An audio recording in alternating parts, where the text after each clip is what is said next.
मी पंजाब तक हवामान अभ्यासक मुक्काम पोस्ट गोगोळी धामणगाव तालुका सेलू जिल्हा परभणी। राज्यातील सर्व शेतकऱ्यांसाठी परत एक अंदाज। आज ओढे नदी नाले वाहणारा पाऊस पडणार आहे, मुसळधार पडणार आहे, अतिवृष्टी होणार आहे, म्हणून नदीकाठच्या लोकांनी सतर्क राहावे, काळजी घ्यावी।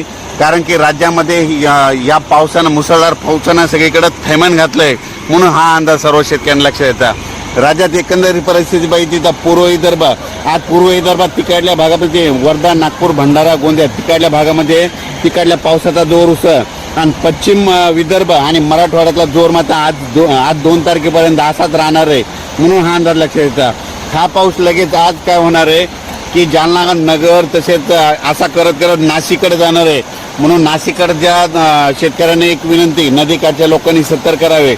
ज्यांची घरे नदीकाठी आहेत त्यांनी सतर्क करा आणि पाऊस चालू झाल्याच्यानंतर तुम्ही सगळं लक्ष ठेवा। कारण की काय होईल, रात्रातच अचानक पाऊस पडायला आहे आणि घराला पाण्याचा वेढा पडायला आहे, म्हणून हे सगळ्यांनी लक्षात घ्यायचं। तसेच लातूर भागातील शेतकऱ्यांचं नेमकं सोयाबीन काढायला आलेलं आहे, तर लातूर भागातील सर्व शेतकऱ्याला सांगू इच्छितो, तुम्ही काय करा, 4 तारखेनंतर तुमच्या भागात पाऊस ओसरणार आहे आणि तुमच्या इकडं ऊन पडणार आहे। त्याच्यामुळे तुम्ही काय करा, 4 तारखेच्या नंतर तुम्ही आलेले सोयाबीन काढा, लगेच वाळल्याच्या नंतर ते लगेच झाकून ठेवावे। तसेच झालं तर लगेच म्हणजे 2 म्हणजे आज 2-3 म्हणजे 2 आणि 3 सप्टेंबर आज मराठवाडा, उत्तर महाराष्ट्र, पश्चिम महाराष्ट्र, कोकणपट्टी ह्या भागामध्ये आता हे पाऊस तिकडे जाणार आहे, तिकडे पावसाचा जोर वाढणार आहे, म्हणून हा अंदाज लक्षात येतात। फक्त मराठवाड्यात मात्र आजच्या दिवसात मुक्काम आहे, 3 आणि 4 तारखेला देखील पाऊस राहणार आहे, पण एवढा मोठा पाऊस पडणार आहे म्हणजे ऊन पडणार आहे आणि दुपारनंतर जोरात पाऊस येणार आहे, म्हणून हा अंदाज लक्षात घ्यायचा।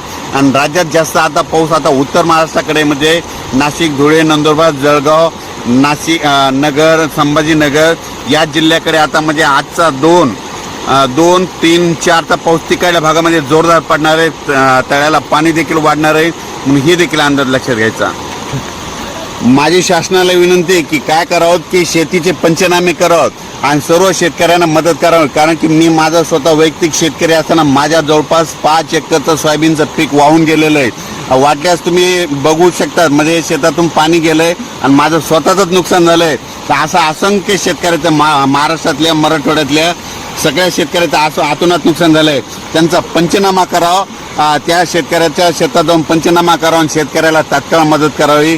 कारण की परत एक माझी महाराष्ट्रातल्या सर्व शेतकऱ्यांना विनंती आहे, तुम्ही काय करा, आज आणि उद्या तुम्ही तुमचा विम्याची क्लेम करा, म्हणजे तक्रार दाखल करा, ऑनलाईन तक्रार दाखल करा। ऑनलाईन तक्रार दाखल केल्याच्या नंतरच तुम्हाला ते नुकसान भरपाई भेटू शकते। धन्यवाद।